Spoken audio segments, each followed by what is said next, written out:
Salut les amis, j'espère que tout le monde va bien. On est parti pour une nouvelle vidéo. On va démarrer avec les unes des quotidiens madrilènes. On n'a pas beaucoup d'informations aujourd'hui. Vous allez comprendre pourquoi. Le quotidien AS qui titre Aquí manda Mbappé.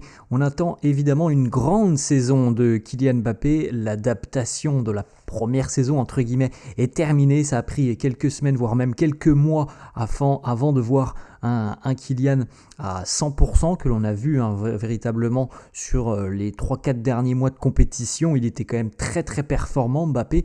Là on espère évidemment un Kylian qui aura une régularité tout au long de la saison, qui saura évidemment aussi se mettre à la disposition complète de Xabi Alonso, des demandes de Xabi Alonso du côté du Real. On espère que Kylian pourra peut-être même surpasser son total de buts de la saison dernière, qui est quand même assez exceptionnel pour une première saison qui n'a pas toujours été toute rose. C'est quand même 44 buts marqués la saison dernière par Kylian Mbappé. Donc du côté du Real, on espère que cette seconde année va nous offrir une meilleure version encore de Mbappé. Et autre information que l'on retrouve aussi sur cette une du quotidien AS, il sera vraisemblablement le tireur de penalty attitré cette saison.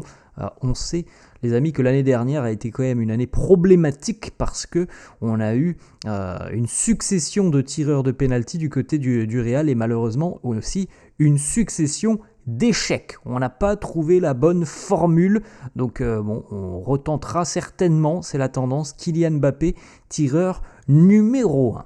La une du quotidien Marca, les amis, l'Atlético Madrid est en une de Marca. L'Atlético qui s'est imposé hier en amical face à Newcastle sur le score de 2-0. En ce qui concerne le Real, c'est de l'autre côté. Xabi busca un Xabi. On recherche toujours du côté de Madrid ce milieu de terrain qui pourrait, c'est vrai, occuper le rôle qu'avait justement Xabi Alonso il y a quelques années lorsqu'il était sur les terrains. On rappelle encore une fois les amis que normalement le mercato est terminé côté madrilène, donc le profil entre guillemets similaire à celui de Xabi Alonso devra être trouvé au sein de l'effectif, soit de l'équipe première ou peut-être, grande nouveauté, si on va chercher quelqu'un du côté de la Castilla, mais c'est quand même assez peu probable, les amis. On a vu deux trois noms être cités. Maintenant, on va reparler du jeune Thiago Pitarch. C'est positif, c'est très bien ce qui se passe autour de lui. De là à imaginer, les amis, que dans quelques jours, quelques semaines, il pourrait être avec l'équipe première et aider en Liga. On est quand même sur autre chose, parce que là, oui, c'est la reprise. On a envie de voir un petit peu ce qui se passe aussi chez les jeunes, donc on les fait monter avec l'équipe première. Tu participes à un match amical, de là à être en équipe première pour jouer un match par exemple de Liga. C'est quand même un autre monde, donc on suivra évidemment tout ça dans les prochaines semaines. Autre information les amis, pas beaucoup d'infos justement aujourd'hui parce qu'il n'y avait pas d'entraînement. Hier c'était le premier jour de repos depuis cette reprise, donc depuis lundi. Donc aujourd'hui c'est reprise de l'entraînement dans quelques minutes d'ailleurs. 10h30 l'heure de l'entraînement pour aujourd'hui. Et puis les Madrilènes vont bientôt prendre la direction de l'Autriche, je crois que c'est demain. Ensuite, petite photo justement qu'on a vue hier sur les réseaux sociaux, Trent avec le maillot merengue et Thiago Pitarch que vous voyez, vous pouvez retrouver juste derrière le jeune Thiago Pitarch qui a donc marqué lors de ce fameux match face à Leganés. Thiago Pitarch d'ailleurs a réagi sur les réseaux sociaux, sur Instagram, très heureux, il nous dit être très heureux évidemment d'avoir réussi son rêve, faire ses débuts avec l'équipe première, le meilleur club au monde, c'était mon objectif, c'est une journée que je n'oublierai jamais, c'est un honneur évidemment pour moi d'avoir pu vivre cette expérience entouré des meilleurs au monde. Je vais continuer de travailler, de donner tout ce que j'ai pour ce maillot, pour des choses j'espère encore plus grandes qui arriveront prochainement. Je remercie évidemment ma famille qui a toujours été à mes côtés, mes amis, mes collègues, sans qui évidemment rien n'aurait pu arriver. On continue de se préparer pour cette pré-saison et pour, on l'espère, une très belle année à la Madrid. Voilà le petit message de Thiago Pitarch qui a fait donc ses débuts avec l'équipe première et selon Álvaro Esteban, la tendance actuelle serait même à une convocation de Thiago Pitarch pour le match amical en Autriche, pardon les amis, face au WSG Tirol, match qui aura lieu dans 48 heures, si mes souvenirs sont bons, c'est le 12, le match face au Tirol. Donc le jeune Pitarch pourrait prendre la direction de l'Autriche pour continuer cette nouvelle phase de la pré-saison. Réponse certainement demain. Ensuite, c'est officialisé aussi par le Real, Gonzalo Garcia est enregistré en Liga. C'est une bonne nouvelle ça les amis, on n'a pas de problématique du côté du Real comme peut en connaître le Barça qui a souvent malheureusement pour eux des problématiques en ce qui concerne l'enregistrement des joueurs. C'est pas le cas du côté du Real, on n'a jamais de soucis là-dessus, donc Gonzalo évidemment est bien inscrit en Liga. Une petite information du quotidien Marca qui nous annonce que 2 joueurs madrilènes sont ciblés par l'Arabie Saoudite. En l'occurrence, ce sont 2 joueurs les amis qui font partie des joueurs qui pourraient quitter le Real sur ce mois d'août, même si ça semble très compliqué parce qu'ils n'ont pas forcément très envie de partir, surtout pour David Alaba.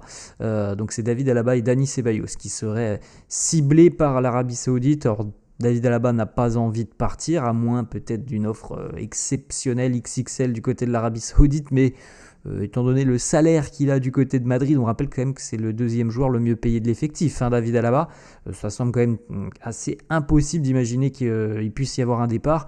Et pour Dani Ceballos, quand on connaît le joueur, je suis pas sûr, on peut évidemment se tromper, mais je suis pas sûr que lui fera passer la logique financière, Dani Ceballos, avant le sportif et surtout avant son amour de toujours pour le Betis. Je pense sincèrement que lorsque Dani Ceballos va quitter le Real, ça ne sera que pour une seule opportunité, c'est-à-dire de rejoindre le Betis. Je n'imagine pas du tout Ceballos rejoindre l'Arabie Saoudite. Peut-être que je me trompe, mais en tout cas, je pense que lui, pour le moment, ça doit certainement être très loin de sa tête. S'il doit y avoir un départ, ce sera peut-être, et même très certainement, pour le Betis.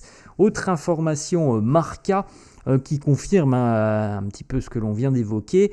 L'idée de David Alaba est de terminer sa dernière année de contrat au Real et de voir comment les choses vont se passer cette saison, même si, comme on l'a déjà évoqué il y a quelques semaines, les amis, moi je n'imagine pas du tout le Real prolonger le contrat de David Alaba. Je pense que dans un an, il quittera le club librement. Et pour Dani Ceballos, s'il s'en va, c'est le Betis. Voilà, c'est clair, au moins. Ensuite, on a 2 petites déclats de Pedri du côté du Barça. Pedri qui est quand même un sacré joueur et qui évoque la concurrence avec le Real, qui nous parle de deux profils. Il nous dit Jude Bellingham est vraiment incroyable. C'est une combinaison de force physique et d'habilité, de qualité technique, ce qui fait que l'affronter est vraiment très difficile. Bellingham est un joueur tellement complet sur différents aspects dans le jeu. Il a beaucoup de qualités, sans manquer de respect à Pedri, qui est un joueur exceptionnel, qui a fait une saison exceptionnelle, qui a certainement été bien meilleur que Bellingham la saison dernière. Je pense que Pedri a certainement moins de qualités intrinsèques physiques. En tout cas, sur le plan physique, je pense que Bellingham est certainement plus costaud que Pedri, mais bon, voilà, ça reste deux joueurs exceptionnels. Ensuite, autre déclat de Pedri qui nous parle de Kylian Mbappé, et il nous dit le Real a beaucoup de grands joueurs. Quand Mbappé a le ballon et qu'il est en situation de 1 contre 1, il est très très difficile de l'arrêter. C'est ce que l'on a vu sur la fin de saison, les amis, ce que l'on avait mis un peu de temps à voir sur ses débuts. Alors, si vous avez la mémoire, les amis, vous vous souviendrez que c'était maintenant il y a 8-10 mois, certains disaient mais Kylian Mbappé est terminé, il n'arrive plus à faire de différence en 1 contre 1. Voilà, il y avait bien des personnes qui disaient ça il y a 8-10 mois, Mbappé est terminé, il ne fait plus aucune différence en 1 contre 1.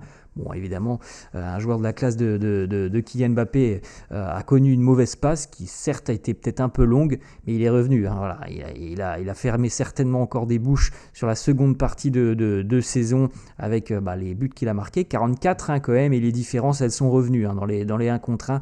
On se souvient, je crois que vraiment le match tournant pour Mbappé avait été L'affrontement face à l'Atalanta, si mes souvenirs sont bons, en Ligue des Champions. C'était peut-être au mois de décembre, je crois, l'année dernière. Donc voilà, les statistiques, l'efficacité et les différences sont revenues. Tout ce que l'on attend, nous, maintenant, les amis, c'est les titres. Les titres que pourrait rapporter Kylian grâce à son investissement du côté du Real. Ensuite, autre information, on l'a évoqué tout à l'heure sur la une du quotidien AS, le Real pense à faire de Mbappé le tireur de penalty pour cette saison. On verra bien les amis, lorsque l'on aura un penalty dans quelques semaines, on verra qui prendra le ballon.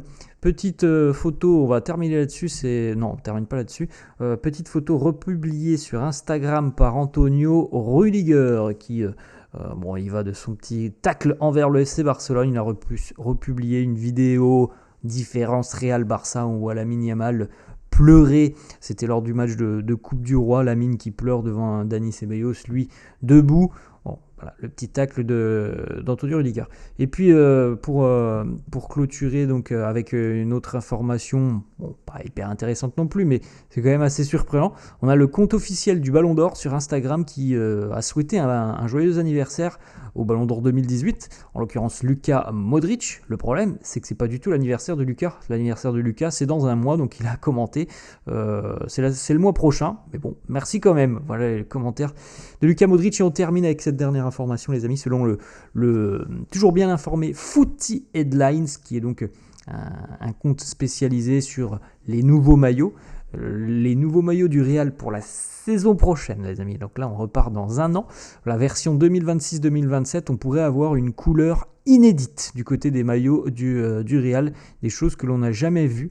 Les possibilités retenues sont donc le cyan, le rose, le vert ou le rouge. Alors, à noter quand même que le premier, les amis, on a quand même eu, je crois, très récemment, peut-être pas, mais il y a quelques années, on avait quand même une couleur assez similaire à celle-là. En ce qui concerne les autres, je ne suis pas hyper fan, franchement. J'espère, moi, qu'on sera traditionnel avec les inscriptions, logo Adidas tout en noir. Personnellement, les 4 me font pas beaucoup d'effet, les 4 maillots. Donc, à la rigueur, peut-être celui-là, mais je suis pas très fan de ce que l'on voit, mais bon. Ça sera dans un an, les amis. D'ici là, on aura beaucoup de matchs à vivre avec les nouveaux maillots de cette saison qui sont très beaux. Voilà les amis, la fin de cette vidéo. J'espère que ça vous a plu. N'hésitez pas comme d'hab à lâcher un petit pouce bleu. N'hésitez pas non plus à vous abonner à la chaîne. Je vous souhaite une très bonne journée et je vous dis à la prochaine. Ciao.